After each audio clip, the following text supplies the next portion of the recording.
What if one brief connection could change your entire life? That's the story of the history of sound. It's set in the early 1900s, but it's not just a period romance. It's about music, memories, and losses that shape who we are. Don't sing love songs, you'll wake my mother. Lionel, played by Paul Mescal, is a singer from Kentucky. David, played by Josh O'Connor, is a music student. They only spend a little time together, but the bond they form is unforgettable. Lionel leaves home to chase his dreams at the Boston Music Conservatory. That's where he meets David right away. There's a spark, not just because they love music, but because they connect in a way neither has felt before. Then David asks Lionel to join him on a trip to Maine to collect folk songs. It starts as friendship, but quickly turns into something much deeper.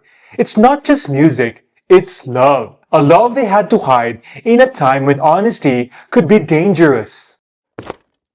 In Maine, away from judgment, Lionel and David finally feel free. Their love feels perfect, but it's short-lived. David is engaged.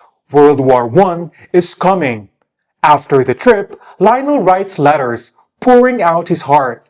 But David never writes back. The silence grows heavier until Lionel finally stops.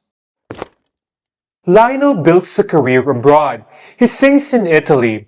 Later, he teaches in London. He meets new people, men and women alike. But nothing compares to what he felt in Maine. That one love haunts him, a memory he can never replace.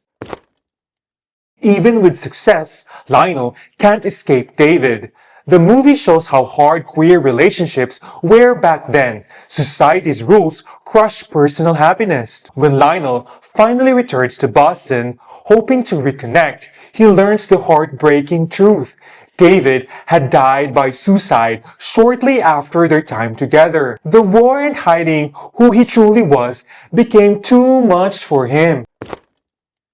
It gets even worse. Lionel discovered that their Maine trip was not approved by the university. It was all David's idea.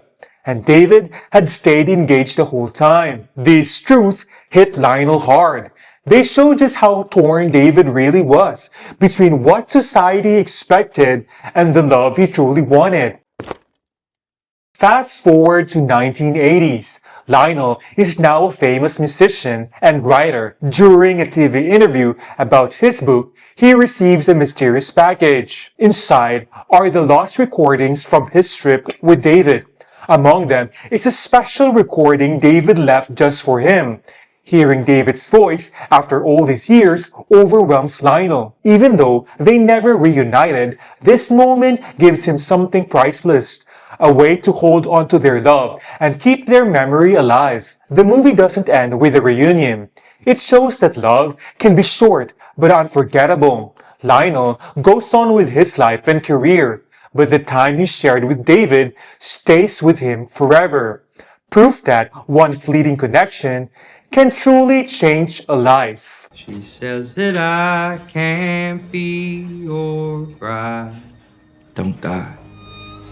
Have you ever watched a movie and thought, wow, this is beautiful, but why does it not hit me the way I hoped?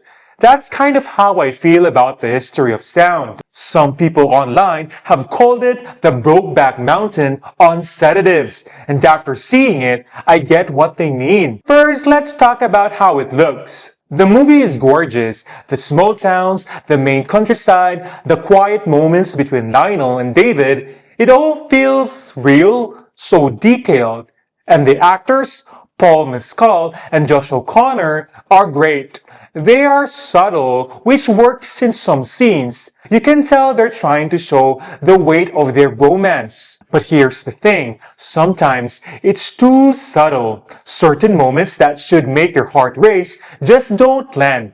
I did not always feel like these two men were really in love. The emotional punches, the big highs and lows, they feel like they are silence. Like Brokeback Mountain, this is a story about forbidden love, Two men forced to hide who they are in society that won't accept them. But that's where the similarities end. The story of Sound takes a much softer approach. The emotions are calm, the drama is slow, the story unfolds almost like a dream. Some viewers might love that it's reflective, beautiful, and visually stunning. But for others, it can feel distant, like you're watching their love story through a foggy window. You can see it, you can understand it, but you don't fully feel it. So what's my verdict? The History of Sound is a quiet, thoughtful movie about love and loss. It's worth watching if you like slow, reflective stories with amazing visuals and subtle performances. Just don't expect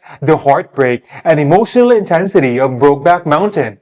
Instead, I think of it as a soft sigh, a lingering memory, gentle, beautiful, but a little out of reach emotionally. In her right hand, a silver dagger. She says that I can't be your bride. Thank you for watching, and see you in my next video.